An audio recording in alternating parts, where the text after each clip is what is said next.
Semoga Tuhan beserta kita sekarang dan selama-lamanya. Saudara-saudari terkasih, berjumpa kembali dengan kami para frater diocesan dari Keuskupan Agung Palembang. Nah, kali ini saya Frater Bernardus Bayu Susanto akan membawakan renungan singkat untuk hari Minggu Prapaskah yang ketiga.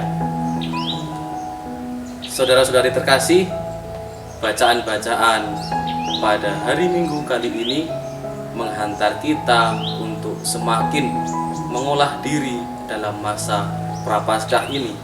Terlebih dalam bacaan-bacaan nanti kita akan mendengar suatu permenungan bagaimana Tuhan Allah sebenarnya masih selalu memberikan kesempatan dan belas kasihannya yang begitu besar pada kita manusia. Dalam bacaan pertama kita melihat di situ Musa yang sedang mengembalakan domba di Yitro lah persisnya. Di Yitro, di situ Musa menemukan atau bertemu dengan api yang menyala di ranting-ranting yang kering. Di situ Allah menampakkan diri dalam wujud api. Musa kembali diingatkan, juga Musa diarahkan untuk semakin yakin kepada Allah. Allah di situ mengatakan kepada Musa, "Aku adalah Sang Aku." Di situ Musa diberikan sebuah perkataan yang mungkin akan menjadi jalan panggilan bagi Musa untuk menuntun bangsa Israel keluar dari perbudakan di Mesir. Nah, dalam bacaan kedua dari 1 Korintus juga diketengahkan terkait dengan perjalanan bangsa Israel. Perjalanan bangsa Israel di padang gurun, dan di situ membuat kita atau menuntun kita, mengingatkan kita kembali bahwa kita tidak boleh bersungut-sungut. Kata Allah itu, jangan bersungut-sungut maka kamu akan selamat. Ketika kita bersungut-sungut maka kita akan binasa.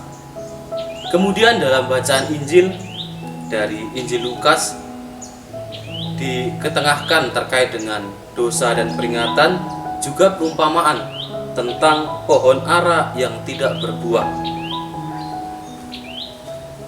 Dalam perikop yang pertama terkait dengan dosa dan penderitaan, di situ Yesus sebenarnya mengingatkan bahwa sebenarnya kita bukan orang yang pertama-tama hidup suci, ataupun kita tidak jauh lebih baik dengan orang yang lain yang mungkin kita melihat atau menganggap orang lain itu buruk. Mari kita berefleksi sejenak. Dalam bacaan Injil dikatakan demikian, "Sangkamu orang-orang Galilea ini lebih besar dosanya daripada dosa semua orang Galilea yang lain karena mereka mengalami nasib itu? Tidak, kataku kepadamu. Tetapi jikalau kamu tidak bertobat, kamu semua akan binasa atas cara demikian."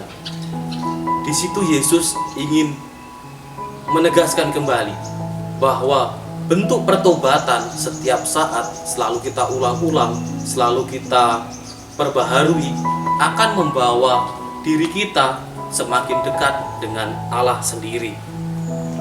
Kemudian dalam perikop berikutnya, perumpamaan tentang pohon ara yang tidak berbuah.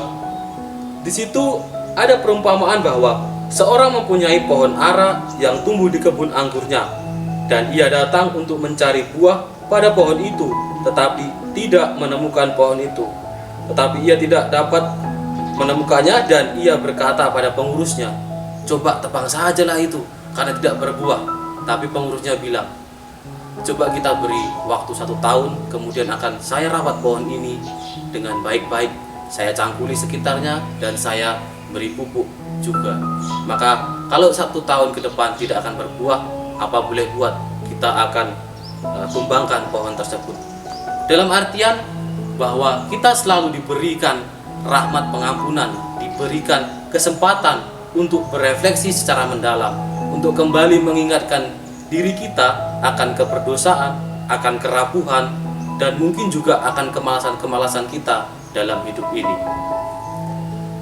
Pertanyaan reflektif yang ingin saya bagikan kepada kita semua yaitu terkait dengan hidup sehari-hari. Apakah kita selama masa Prapaskah ini menyadari juga mengimani Yesus yang sedang dalam kesengsaraan? Yesus dalam kesengsaraan memanggul salib menuju di Golgota, sedangkan kita bagaimana dengan salib yang selama ini kita panggung? Apakah kita setia atau kita memberontak? Apakah kita mengusahakan dengan tenaga kita sendiri atau juga kita berserah kepada Allah? Berserah pertama-tama bukan semata-mata Allah yang langsung tiba-tiba memberikan kekuatan, tetapi usaha kita untuk berani kembali, untuk bisa dan selalu bersungguh-sungguh ingin bertobat dan ingin memperbaharui diri dalam masa Prapaskah ini. Semoga warta sukacita sabda Allah pada minggu hari Prapaskah yang ketiga ini membawa kita pada permenungan dan semakin menyadarkan kita akan kerapuhan, akan keberdosaan kita yang selalu Allah kasihi, yang selalu Allah rahmati dalam hidup ini. Tuhan memberkati. Amin.